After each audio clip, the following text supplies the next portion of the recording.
একটি টিলা, একটি নাম আর এক রাজ পরিবারের গভীর সম্পর্ক। রসমন টিলা শুধু একটি ভৌগোলিক স্থান নয়, এটি ত্রিপুরার রাজনীতি, সংস্কৃতি ও পারিবারিক ইতিহাসের এক গুরুত্বপূর্ণ অধ্যায়।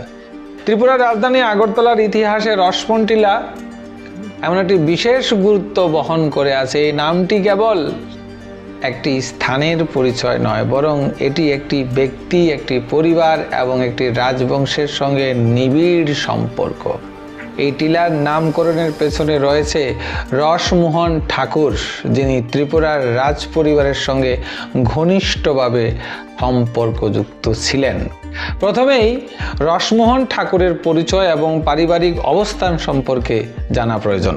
তিনি ছিলেন মণিপুরী বংশোদ্ভূত এক প্রভাবশালী ব্যক্তি, যিনি ত্রিপুরার রাজদরবারে গুরুত্বপূর্ণ স্থান অধিকার করেছিলেন। রাজা রাধাকিশোর মানিক্যের রাজত্বকালে তিনি ঠাকুর উপাধি লাভ করেন, যা তার সামাজিক মর্যাদা ও প্রভাবের পরিচায়ক। রসমোহন ঠাকুর কেবল একজন অভিজাত ব্যক্তি ছিলেন না, তিনি রাজ পরিবারের সদস্যদের সঙ্গেও আত্মীয়তার বন্ধনে আবদ্ধ ছিলেন। তিনি ছিলেন রাজা বীরচন্দ্র মানিক্যের মধ্যম রানী রাজ্যশ্রী দেবীর ভাই। এই সম্পর্ক তাকে রাজ পরিবারের আভ্যন্তরীণ অংশে নিয়ে গিয়েছিল। তার ফলে তিনি শুধু একজন প্রজাই ছিলেন না, বরং রাজ পরিবারের আত্মীয় হিসাবে বিশেষ মর্যাদা তিনি ভোগ করতেন।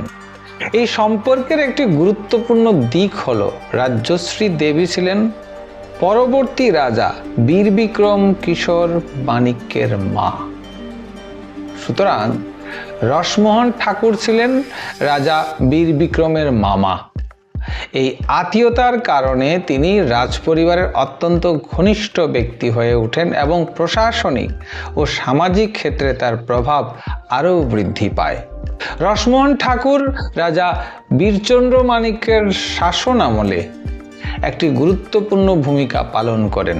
তিনি এই অঞ্চলে একটি বৃহৎ টিলা তালুক হিসাবে লাভ করেন, যা তার আর্থিক ও সামাজিক অবস্থানকে আরও শক্তিশালী করে।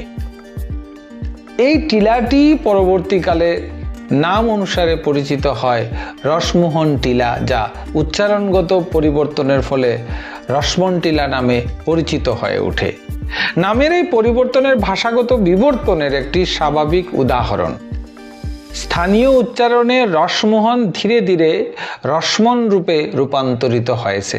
এই ধরনের পরিবর্তন ত্রিপুরার অনেক ক্ষেত্রে স্থান নামের ক্ষেত্রে দেখা যায়, যেখানে দীর্ঘ নামগুলি সংক্ষিপ্ত ও সহজ উচ্চারণে রূপান্তরিত হয়েছে। রসমোহন ঠাকুরের বংশ ও ত্রিপুরার ইতিহাসে একটা গুরুত্বপূর্ণ বংশ হিসাবে গ্রহণযোগ্যতা পেয়েছিল। তার পুত্র ছিলেন কুমারচন্দ্র সিংহ, যিনি একজন বিখ্যাত মণিপুরী নৃত্যগুরু হিসাবে পরিচিত।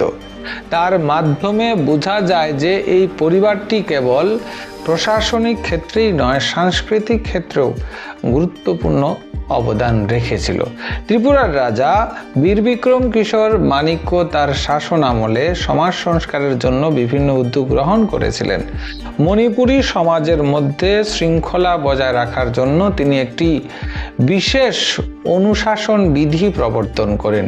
এই বিধি কার্যকর করার জন্য তিনি একটি সংগঠন প্রতিষ্ঠা করেন, যার নাম ছিল লেপাক কেন্দ্রীয় সভা। এই সভার সভাপতি ছিলেন কুমারচন্দ্র সিংহ, যা আবারও রসমোহন ঠাকুরের পরিবারের গুরুত্বকে তুলে ধরেছিল।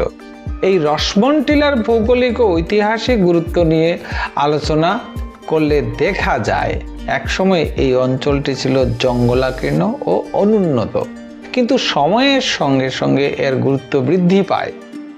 বিশেষ করে যখন রাজা বীরবিক্রম এখানে একটি কলেজ স্থাপনের উদ্যোগ নেন।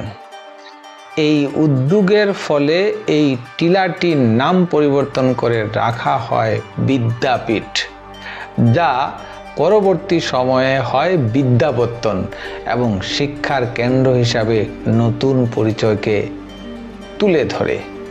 তবে পুরনো নাম রসমন টিলা আজও ইতিহাসের স্মৃতি বহন করে। এটি আমাদের মনে করিয়ে দেয় এই সময়ের কথা, যখন একটি ব্যক্তির নাম একটি স্থানের সঙ্গে চিরস্থায়ীভাবে যুক্ত হয়ে যায়। সব মিলিয়ে বলা যায় রসমন টিলা ত্রিপুরার ইতিহাসের একটি বহুমাত্রিক গুরুত্ব বহন করে। এটি একদিকে যেমন রাজপরিবারের পারিবারিক সম্পর্কের নিদর্শন, অন্যদিকে তেমনি এটি প্রশাসনিক, সাংস্কৃতিক ও শিক্ষাগত উন্নয়নের প্রতীক। রসমোহন ঠাকুর ও তার পরিবার ত্রিপুরার ইতিহাসে যে অবদান রেখেছে তা এই স্থান নামের মাধ্যমে আজও জীবন্ত হয়ে রয়েছে। তাই এই তথ্যটি জানার পর যদি আপনার ভালো লাগে তাহলে ভিডিওটি অবশ্যই লাইক করবেন, শেয়ার করবেন, আর চ্যানেলে নতুন হলে চ্যানেলটাকে সাবস্ক্রাইব করবেন। অবশ্যই যদি আপনি রসমন টিলা বা বিদ্যাপত্তন অথবা এমবিবি কলেজ, বিবিএমসি কলেজ অথবা ত্রিপুরা গভর্নমেন্ট ল কলেজ অথবা এমবিবি বিশ্ববিদ্যালয় থেকে পাশ করে থাকেন, অবশ্যই কমেন্টে জানাতে ভুলবেন না। নমস্কার।